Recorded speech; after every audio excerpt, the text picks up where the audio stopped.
Olá pessoal, bem-vindo aqui a mais um vídeo no nosso canal.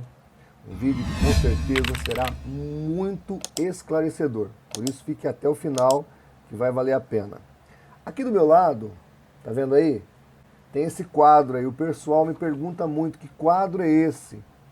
Esse quadro aí foi um presente de um aluno meu para minha biblioteca, com as 95 teses de Lutero, tá bom? Eu vou fazer uma arte aí e botar para você ver esse quadro aí das 95 teses em latim, tá? Escrita por Lutero, o reformador Lutero, tá bom? Quando nós estivermos com a biblioteca pronta, as prateleiras embutidas, tudo certinho, aí eu vou decorar legal aqui, vai ter muitos outros quadros aí que eu vou tentar colocar na parede. E se der tudo certo, vocês vão ter assim um cenário muito mais elegante do que nós temos hoje atualmente. Que está aí atrás da biblioteca, mas eu quero fazer uma coisa muito mais interessante. Não só pragmática na área da acessibilidade dos livros, que hoje não está, mas também na estética. Vai ficar tudo muito melhor, porque nós fazemos de tudo para que você tenha a melhor informação, tenha o melhor vídeo, tenha o melhor canal de apologética possível que alguém possa criar para você. Você vai ser sempre abençoado por este canal, tá bom?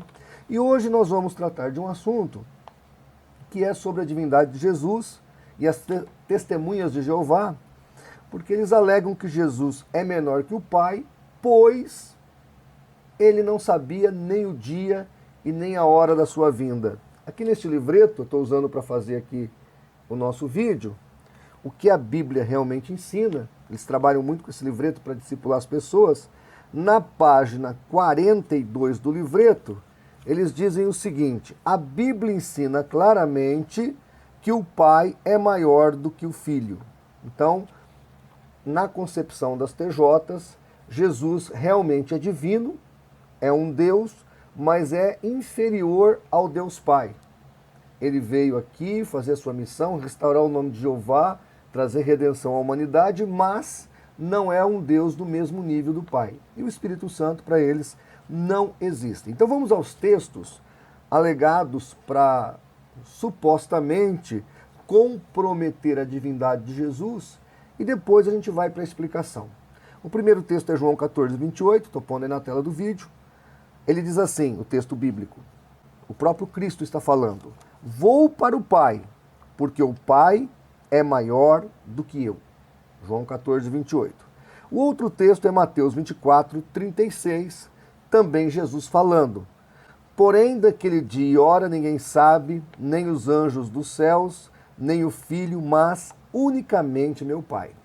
Então, diante destes dois textos, eles alegam, primeiro, que Jesus não tem onipresença, ou seja, ele não é presente em todos os lugares.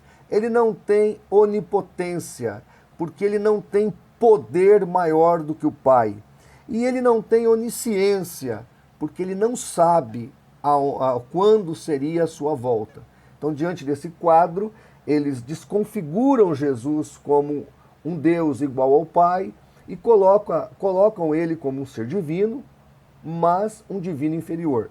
É engraçado que eles acusam a cristandade em geral de paganismo por crer numa trindade, mas quando eles fazem esse jogo entre o Pai e o Filho, sendo um Pai o Deus maior e o Filho um Deus menor, isso na mitologia greco-romana chama enoteísmo. E o enoteísmo é justamente isso, é quando tem um Deus principal, como Zeus, e os demais deuses, como Mercúrio, Vênus e etc. Então, o que eles acabam fazendo é justamente o que a mitologia greco-romana ensinou, e não o que nós cristãos que cremos na Trindade ensinamos. Mas vamos então para a explicação disso, e aí nós começamos lendo dois outros textos imprescindíveis para compreender a cristologia e o que está acontecendo aqui, por que Jesus disse que o Pai era maior do que ele e por que ele não sabia o dia e a hora da sua vinda. Hebreus 2:9, nós lemos o seguinte, sobre Cristo: foi feito um pouco menor do que os anjos, ou seja, do tamanho de um homem.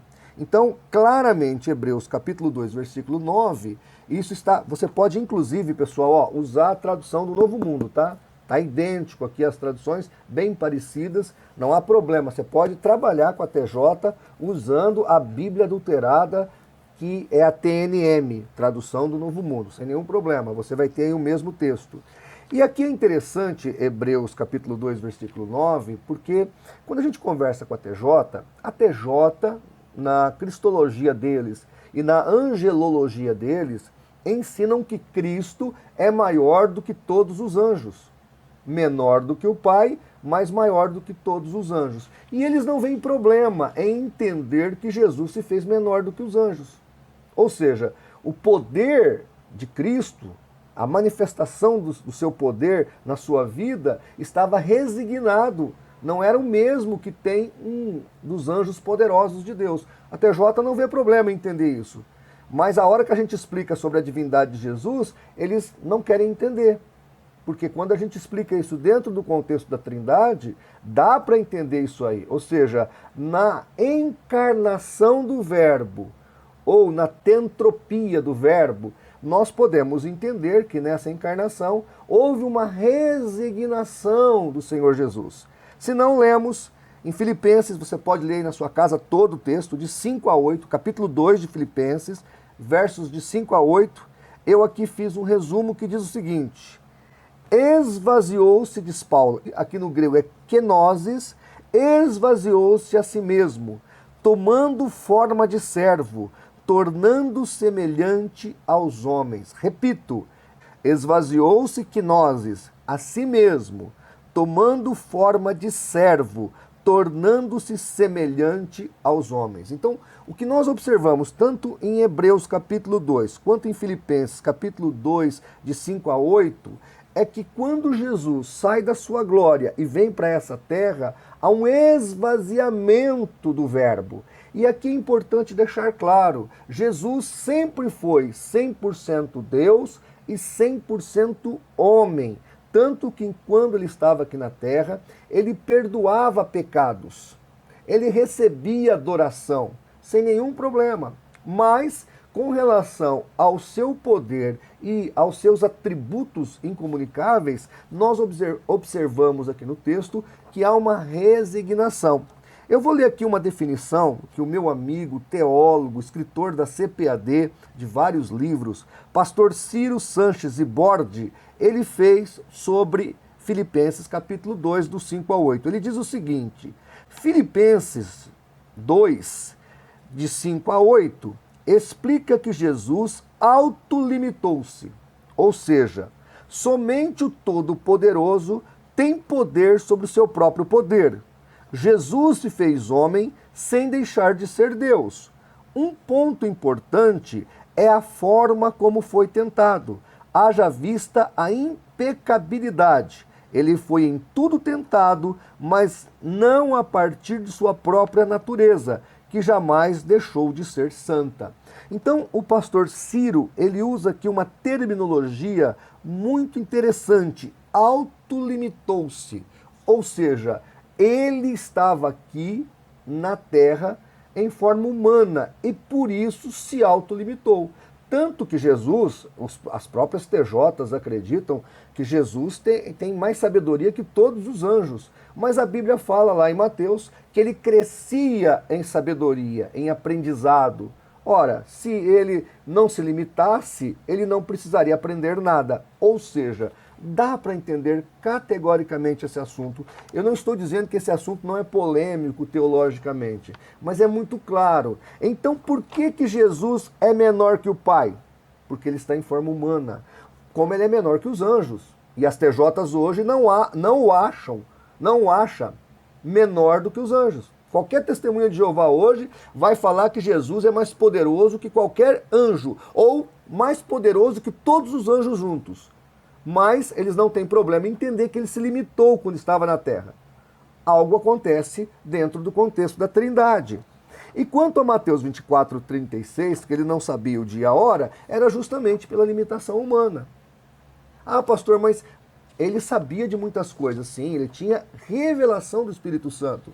Tanto que ele orava bastante para ter comunhão com o Espírito Santo. E o Espírito Santo estava sobre ele. E ele foi usado poderosamente pelo Pai, cumprindo e fazendo a vontade do Pai. E olha que interessante, quando a gente observa após a ressurreição, aí as dúvidas são dissipadas. Mateus 28, 18, vejamos a onipotência de Cristo aqui. É dito: e chegando-se Jesus, falou-lhes dizendo: é-me dado todo o poder no céu e na terra. Quem tem todo o poder é onipotente. Aí um TJ falou assim para mim: tá vendo, pastor Martinez? Olha aí, Jesus não tinha poder, foi dado para ele. Eu falei: ih, rapaz, complicou. Aí ele falou: por quê? Eu falei: olha, se o pai deu todo o poder para o filho, o que sobrou para o pai? Nada. Eu falei: então teu Deus pai está sem poder. Aí ele ficou meio bravo, né? Mas o fato é que o que está dito aqui é que o poder que ele tinha antes, ele mesmo fala: glorifica-me com aquela glória que eu tinha antes de vir para essa terra.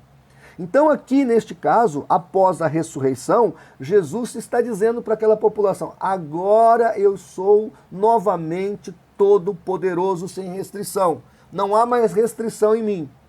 Sou todo-poderoso. Porque quando ele estava aqui na terra, e a TJ fala que ele nunca falou, João 10,30 é muito claro. Quando ele fala eu e o Pai somos um, no grego o texto está dizendo eu e o Pai somos da mesma substância. Só Jesus é da mesma substância do Pai. Ou seja, filho de peixe é peixe, filho de Deus é Deus. Então Jesus é Deus e ponto. Mas o texto aqui está mostrando que após a ressurreição ele está onipotente.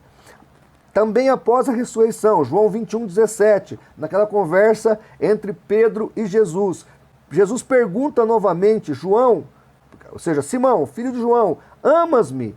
Entristeceu-se Pedro por ter lhe perguntado pela terceira vez: amas-me? E respondeu-lhe: Senhor, tu sabes todas as coisas, tu sabes que eu te amo. Disse-lhe Jesus: apacenta as minhas ovelhas. Veja que Jesus não questiona, não duvida do que ele fala. E Pedro deixa claro: tu sabes todas as coisas. Quem sabe tudo é o quê? Onisciente. Ou seja, Jesus estava onisciente. Mais um atributo que só Deus poderia ter. No capítulo 28 de Mateus, versículo 20, Jesus diz assim: eis que estou convosco todos os dias até a consumação dos séculos. Ou seja, onipresença. Então o que nós observamos aqui? Que após a ressurreição de Jesus, ele volta a ter o seu poder ilimitado como o Pai e como o Espírito Santo. E ele tem onipotência, onisciência e onipresença. Ele é todo-poderoso. E olha que interessante, lá em Atos capítulo 1, antes dele ser assunto aos céus, o pessoal vai perguntar novamente para ele sobre o dia e a hora.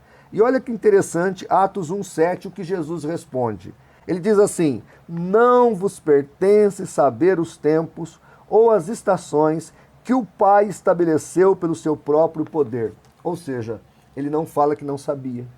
Porque lá em Atos capítulo 1, ele já tinha ressuscitado, ele já tinha sido tornado a sua posição original, ou seja, ele sabia o dia e a hora da sua volta. Então os textos aqui usados pelas TJs, João 14, 28, Mateus 24, 36, quando colocado dentro do contexto, dá para entender. Inclusive, isso que estou falando, as TJs entendem, porque elas acreditam na divindade de Jesus. Elas só não equiparam Jesus com o Pai e com o Espírito Santo. Aliás, para elas nem existe o Espírito Santo. Então eles fazem isso de pura maldade teológica. Não estou falando desse que bate na porta da sua casa. Eu estou falando da organização, da sociedade Torre de Vigia. Mas quando nós analisamos o texto e o contexto, e analisamos a cristologia dentro da sua ótica máxima, olhando os detalhes, nós vamos observar claramente o que estou falando como verdade e como autoridade escriturística, porque nós não estamos inventando nada, estamos apenas colocando o que a Bíblia nos revela. E você que aí está me ouvindo, me assistindo, se você quer uma apostila escrita pelo professor Paulo Cristiano da Silva sobre cristologia, refutando todos os versículos que a sociedade Torre de Vigia usa para diminuir e para afetar a divindade de Jesus, me pede aí pelo meu WhatsApp que eu mando gratuitamente para você, tá bom? Gente, eu espero que eu tenha esclarecido as suas dúvidas e eu reitero que nós aqui do CACP estamos fazendo pela verdade, ou tentando fazer pela verdade o que as seitas fazem com a mentira e pela mentira. Nós estamos aqui lutando para que você receba o Evangelho sem contaminação, para que você possa entender a graça do Senhor sobre as nossas vidas. Então, muito obrigado por mais um vídeo, muito obrigado por você ter participado aqui, nos ouvido até o final. E se gostou, curta, compartilhe, se inscreva no canal e nos ajude, porque nós estamos levando a libertação da graça e da palavra até o coração dos perdidos do mundo sectário. Muito obrigado e até o próximo vídeo.